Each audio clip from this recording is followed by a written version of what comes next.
সালামু আলাইকুম ওয়া রাহমাতুল্লাহি ওয়া বারাকাতুহু। আমরা শুরু করতে যাচ্ছি কিয়ামতের আলামত সংক্রান্ত ধারাবাহিক একটি সিরিজ। মুমিন হওয়ার জন্য যে সমস্ত শর্ত রয়েছে তার মধ্য থেকে একটি শর্ত হলো গায়েবের প্রতি বিশ্বাস স্থাপন করা। গায়েবের মধ্যে রয়েছেন মহান আল্লাহ তাআলা, ফেরেশতা সমূহ, জান্নাত, জাহান্নাম, আরশ, লৌহ, কলম, কুরসি এবং গায়েবের মধ্য থেকে রয়েছে অন্যতম এই পৃথিবী। আল্লাহ তাআলা একদিন সৃষ্টি করেছেন, পৃথিবী চলমান আছেন, আবার ঠিক তদ্রূপ গোটা পৃথিবী একদিন থমকে দাঁড়াবে, পৃথিবী একদিন স্থিমিত হবে, পৃথিবীর একদিন কিয়ামত অনুষ্ঠিত হবে। কিয়ামতের ভয়াবহতা সম্পর্কে আল্লাহ তাআলা পবিত্র কোরআনুল কারীমের একাধিক জায়গায় উল্লেখ করেছেন, আল্লাহ নবী সাল্লাল্লাহু আলাইহি ওয়াসাল্লাম হাদিসের মধ্যে উপস্থাপন করেছেন। কিন্তু কিয়ামত কখন কবে অনুষ্ঠিত হবে তার সুনির্দিষ্ট সময় কোরআন হাদিসের মধ্যে উল্লেখ নেই। আল্লাহ এবং তার রাসূল সাল্লাল্লাহু আলাইহি ওয়াসাল্লাম মানুষদেরকে সে তথ্য জানিয়ে যাননি। কিন্তু কিয়ামত কখন হবে তার একটি সুধারণার জন্য আল্লাহ নবী সাল্লাল্লাহু আলাইহি ওয়াসাল্লাম হাদিসের মধ্যে সবিস্তারে বিশদভাবে তিনি আলোচনা করে গিয়েছেন। অর্থাৎ কিয়ামতের নিদর্শনাবলী, কিয়ামতের আলামত, কি কি ঘটলে আমরা বুঝে নিব কিয়ামত অতি সন্নিকটে, সেই বিষয়গুলি আল্লাহ নবী হাদিসের মধ্যে উপস্থাপন করে গিয়েছেন। কিন্তু দুঃখ এবং পরিতাপের বিষয় হলো কিয়ামতের আলামত নিয়ে আমাদের সমাজে অপপ্রচার হয়, তথ্য বিভ্রাট হয়।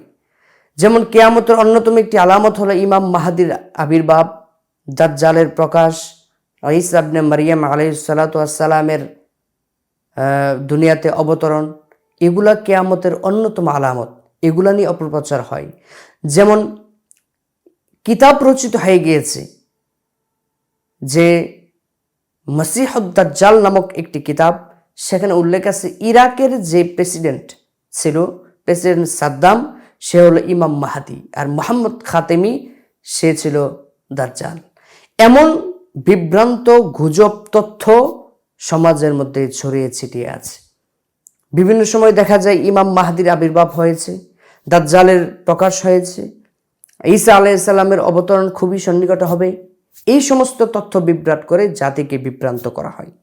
অথচ আল্লাহ নবী সাল্লাল্লাহু আলাইহি ওয়াসাল্লাম খুব সুবিস্তারে বিশদভাবে বর্ণনা করেছেন কখন ইমাম মাহদির আগমন হবে, কখন দাজ্জাল আত্মপ্রকাশ করবে, কখন ঈসা আলাইহিস সালামের অবতরণ হবে, সেই বিষয়গুলো উল্লেখ করেছেন।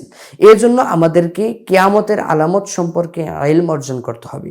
কিয়ামতের আলামতের সম্পর্কে ইলম অর্জন করলে আমাদের এই বিভ্রান্ত থেকে নিরসন হওয়ার পাশাপাশি আমরা আল্লাহর ভয়, তাকওয়া, ইবাদতের প্রতি মগ্ন হওয়া, আল্লাহ তাআলার পথের দিকে ফিরে যাওয়ার প্রতি আমরা মনোনিবেশ হতে পারব। সেই লক্ষ্যে আমাদের এই কিয়ামত নামক সিরিজটির সূচনা হয়েছে। আমরা এই পুরো সিরিজটিতে একটি কিতাব থেকে আপনাদের সম্মুখে আলোচনা করব। সেই কিতাবটির নাম হলো নেহায়াতুল আলম, লিখেছেন ডক্টর মুহাম্মদ ইবনে আব্দুর রহমান আল আরিফি, যিনি আরবের প্রখ্যাত দায়ী, প্রখ্যাত লেখক, প্রখ্যাত স্পিকার। তিনি এই কিতাবটিতে কিয়ামতের আলামত সম্পর্কে আল্লাহ নবী যা বলেছেন সব কিছু তিনি গুছিয়ে সন্নিবেশিত করেছেন। তিনি এই পুরো কিয়ামতের আলামতটাকে দুই ভাগে বিভক্ত করেছেন। একটা হলো ক্ষুদ্রতম আলামত, আরেকটি হলো বৃহত্তম আলামত। ক্ষুদ্রতম আলামতকে তিনি দুই ভাগে বিভক্ত করেছেন, একটি হলো যা ঘটে গিয়েছে, আর আরেকটি পার্ট হলো যা চলমান এবং ঘটবে। যেমন আল্লাহ নবী সাল্লাল্লাহু আলাইহি ওয়াসাল্লাম সমস্ত নবীদের শেষ আখিরি নবী, তিনার আবির্ভাব, তিনার ওফাত, সাহাবে কেরামের যুগ, এগুলা সংগঠিত হয়ে গিয়েছে, এগুলো কিয়ামতের আলামত। আর কিছু বিষয় আছে, যেমন দাসীর গর্ভে মনিবের বাচ্চা প্রসব, মানুষ বিলাসবহুলতা পছন্দ করবে, মানুষ সুউচ্চ বিশাল প্রাসাদ ভবন নির্মাণের প্রতিযোগিতা করবে, মানুষের মাঝখানে হানাহানি, রক্ত, রক্তক্ষয়ী সংঘর্ষ, হত্যাযজ্ঞের মতো মহা অপরাধ সংগঠিত হবে।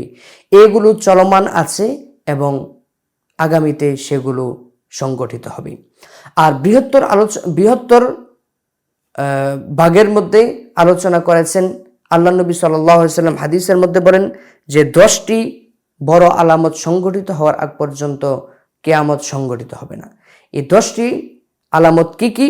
1 নম্বর হলো ধোঁয়া, 2 নম্বর দাজ্জাল, 3 অদ্ভুত প্রাণী, 4 পশ্চিম দিগন্তে প্রভাতের সূর্যোদয়, 5 ঈসা ইবনে মরিয়ম আলাইহিস সালাতু ওয়াস সালামের আবির্ভাব, 6 ইয়াজুজ মাজুজের উদ্ভব, 7 প্রাচ্যে ভূমিধস, 8 পাশ্চাত্যে ভূমিধস, 9 আরব উপদ্বীপে ভূমিধস এবং 10 নম্বর আলামত হলো ইয়ামেন থেকে উত্থিত হাসরের ময়দানের দিকে তাড়নাকারী বিশাল অগ্নি।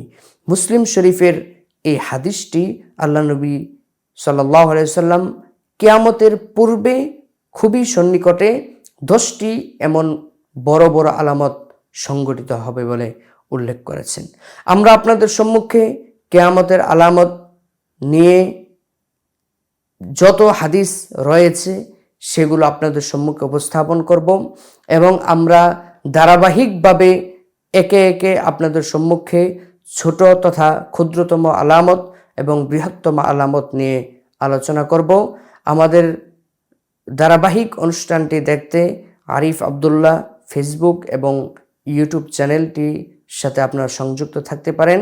নিয়মিত আপডেট পেতে আমাদের টেলিগ্রাম এবং হোয়াটসঅ্যাপ গ্রুপ এবং চ্যানেল রয়েছে, সেখানে সংযুক্ত থাকতে পারেন।